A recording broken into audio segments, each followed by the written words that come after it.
Hello, welcome to Tech.Gaming. I hope you enjoy this new format I have. This will be my planned format for reviews and etc. on this channel that aren't streams. It's going to be the exact same format as my streams in terms of the face cam and everything, but this is a really efficient way to show the game, show what I'm talking about in my reviews. And tonight, I'm reviewing the City Skylines Green Cities expansion. It cost $13 and became available on October 19th. As you can see, it adds some cool buildings, like look at this ziggurat garden. This is a reward for having a certain amount of residential green buildings, like these over here, which give you some good benefits, right? These are all self-sufficient. Residential self-sufficient buildings are both low density and high density, like this is a residential neighborhood with the same zoning, right? But commercial only has one, which is the organic. Let's see here, organic and local produce.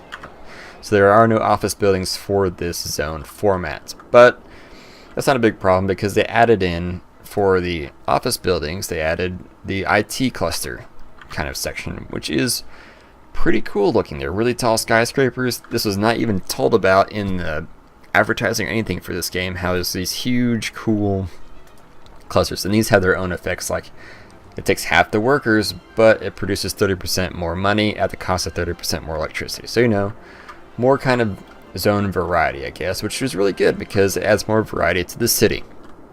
As in terms of content, in total, this expansion has more stuff in it than the original game had at launch, which is pretty insane. That's a lot of stuff. A lot of buildings. There's new power plants. There's new water purification things, like these treatment plants put out drinkable water, right? And then they have these floating garbage collectors which reduce water pollution.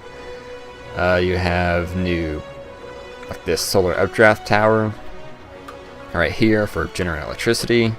And none of these are more efficient in terms of money wise for producing power or pumping water or whatever, but they're eco-friendly and green, right? Because that's the whole point of the expansion. Like we have a geothermal power plant right here.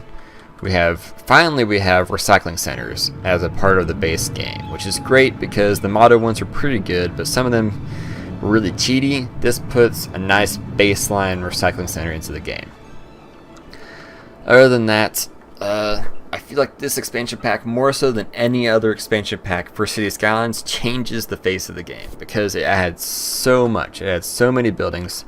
It has new trees, new parks, new achievements, new everything really.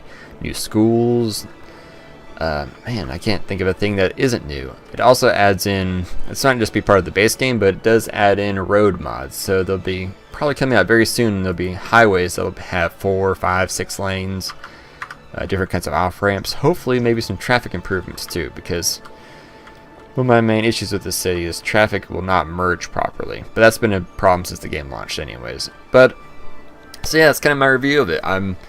If you've bought an expansion before and were happy with the $13 price tag, I would buy this in a heartbeat. This is more of what you love with the game.